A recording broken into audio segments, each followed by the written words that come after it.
Well, I don't know what will happen now. We've got some difficult days ahead. But it really doesn't matter with me now because I've been to the mountaintop. Hi, this is Glyn Samuel. My family consisted of myself, my older sister, and my older brother, and of course my mom and dad, Morris Samuel and Jean Samuel. And my brother is also Morris, and my sister is Beth. My dad was in the Navy. Both my parents came from Scranton, Pennsylvania, where both sides of my family came from Wales. We were all coal miners. My dad even worked in the coal mines during the summer for a few years when he was growing up. They moved out here, and my dad joined the Navy and went off to the Korean War. But as soon as he got out of the Korean War, he went to the seminary school in Berkeley. It was obviously a hotbed for whatever the counterculture. And, when he graduated or got his degree, we lived in Alhambra. He was just one of those go-getters that was just like, I'm going there. This is where stuff is happening. And I'm going to where it's happening. He, wanted to make a difference and obviously, be close to the action, maybe from his military, background and stuff like that he was chosen or stepped up and created the idea of protecting Martin Luther King and surround him in basically a ring of clergy and other people and just sort of have a human shield around him while they were on the march from Selma to Montgomery.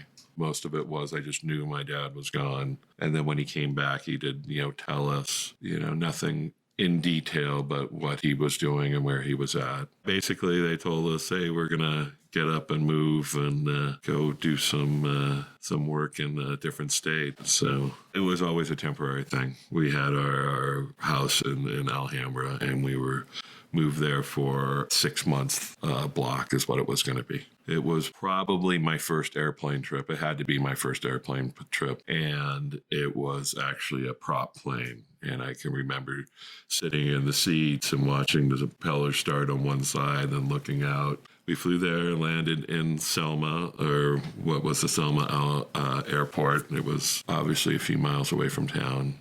And it was a dirt runway still.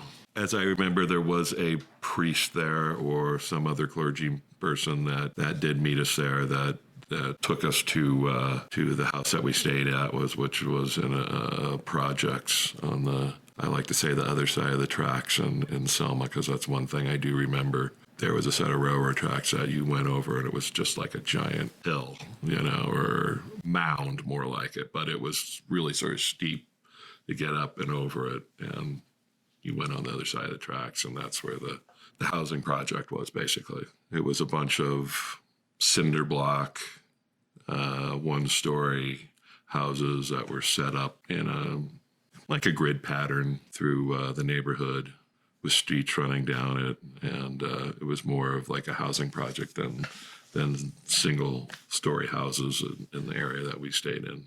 And we moved in with a black family that lived there. I had fun. Yeah, I remember one of the biggest sort of meltdowns is I went off bike riding with some kids, and my parents didn't know where I was. And the one kid that I went off with, there was a few kids, but the one kid that I went riding off on the bike was sort of a special needs kid. So when we came back, it was like, or came back from the bike ride, everyone was running around looking for us. There was people in cars driving all over the place. They were all quite upset. But yeah, we played with the kids in the neighborhood. I think that it might have been more fearful for my parents just because, not necessarily I was gone with the kids, but probably because I was more of a target than maybe the other kids. Usually when we traveled out into the areas where there was people that would be like that, I was with my parents. But pretty much, like I said, where we were staying was a project. There was no white neighbors or houses or anything like that. Like I said, there was some on the outskirts, but basically where we were staying was like a project. The second night we got there, I remember engraved on my memory pretty well because it probably one of the scariest things while I was there. And we were still just the second night there, so it was still fresh and being there. And I was asleep in the far bedroom, and the storm just came in. Everybody was in the living room, and the storm just came in.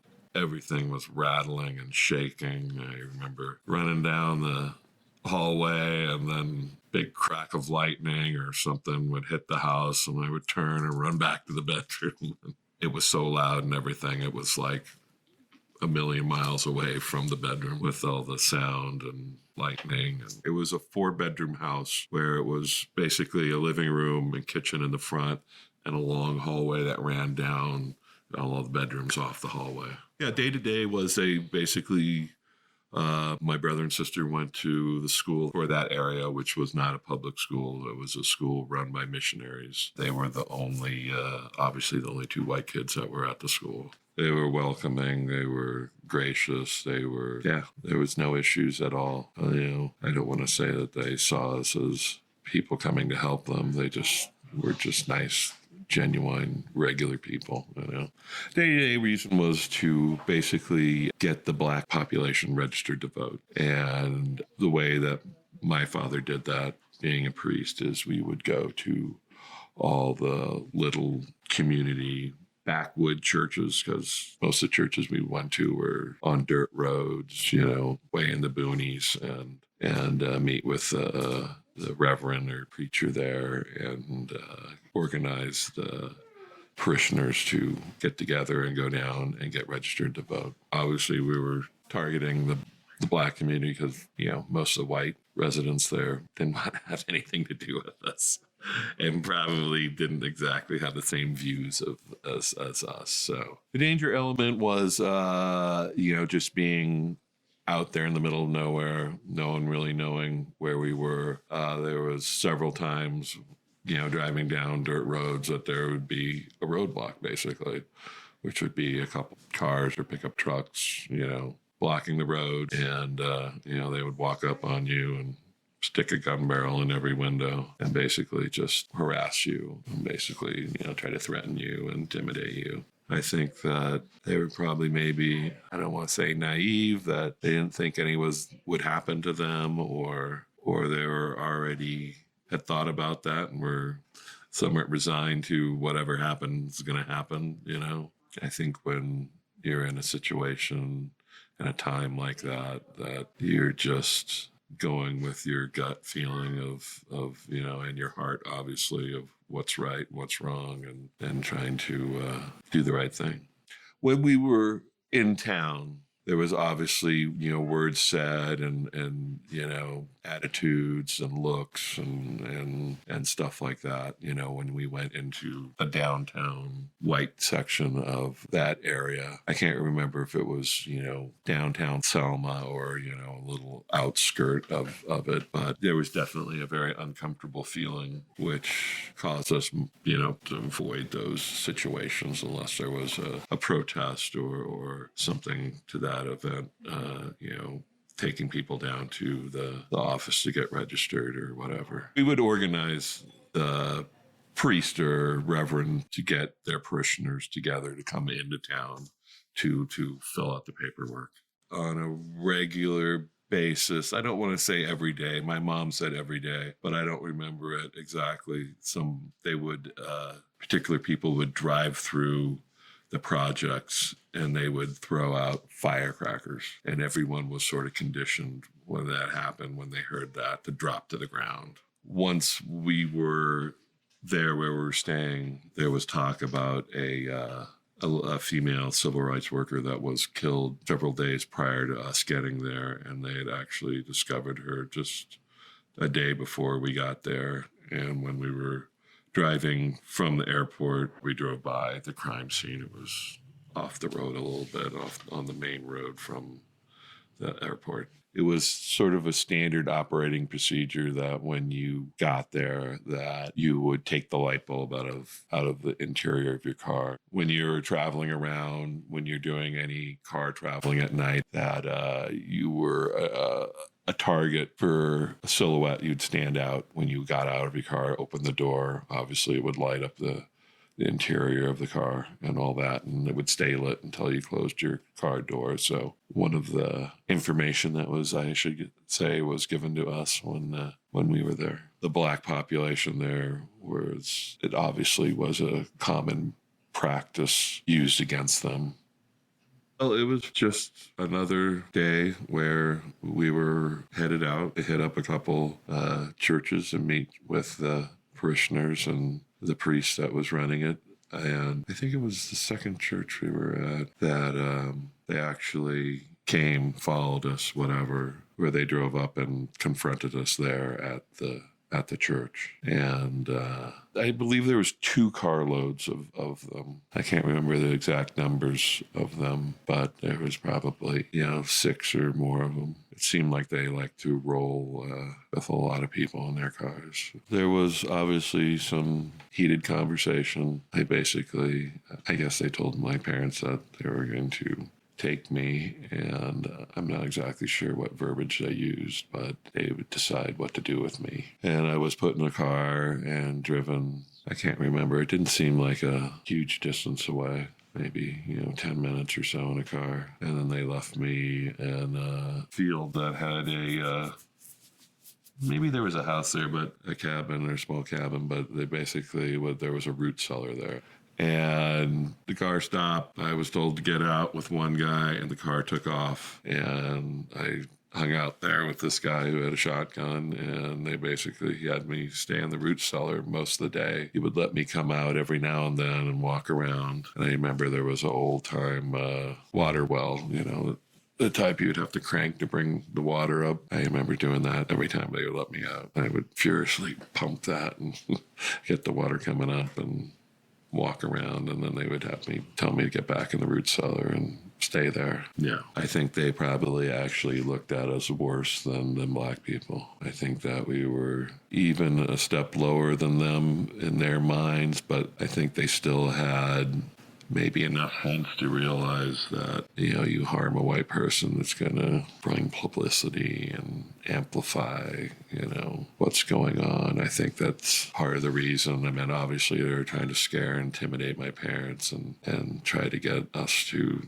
leave town. But I think that there was probably serious conversation in their mind, what the outcome with me was going to be. And I think that they probably weren't ready. Obviously they've done it before, but I think that, a 6-year-old is maybe a little crossing the line for them, where they weren't ready to cross that line at that point. I know it was all day. My mom told me it was from 8 to 12 hours that they sat there in agony at the church just waiting. They didn't know what the outcome was going to be. They didn't know, what the deal. They were just told to wait, and I think it was just kind of put the fear of God into them and chase them out of the state.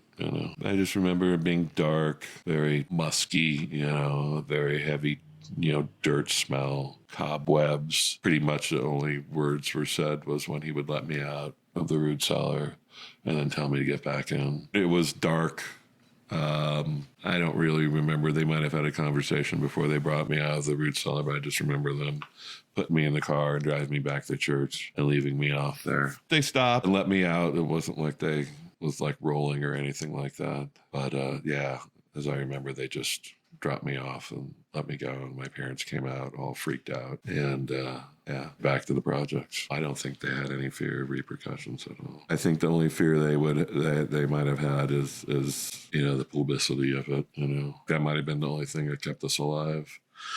All of us. I believe it was only just less than a month, like 2 or 3 weeks, where I think it finally got to the boiling point with them, where they decided that they were going to come to the house and physically tell us it was time to leave. And not just time to leave, it was time to leave now. It was just another day until they showed up, and all hell broke out pretty much. It was multiple cars, and like I said, they always rolled with the cars full. We were at the house Obviously, there was a lot of shouting and yelling going on, and it happened pretty quickly where the decision was made by my parents that they weren't fooling around and basically threw us all in the car. Everything was happening out front where the adults were sort of trying to fend off what was going out in the front yard, and all the kids were in the house. It was, a lot of yelling and screaming and obviously threats and basic serious stuff where my dad decided that we better follow through with what they were asking.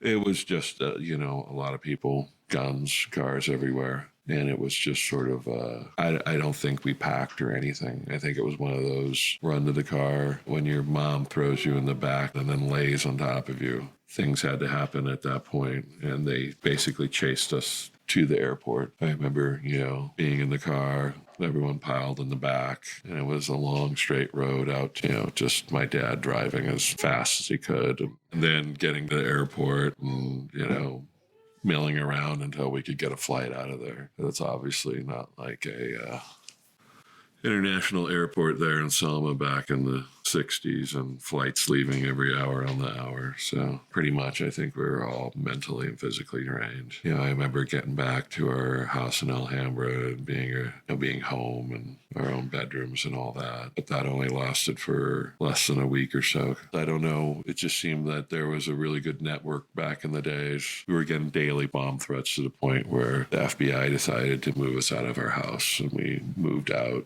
of our house for about 3 months. I forget the exact time frame, but it was within less than a month that the other clergyman that was down there staying with us in the same project was shot and killed out in front of the house.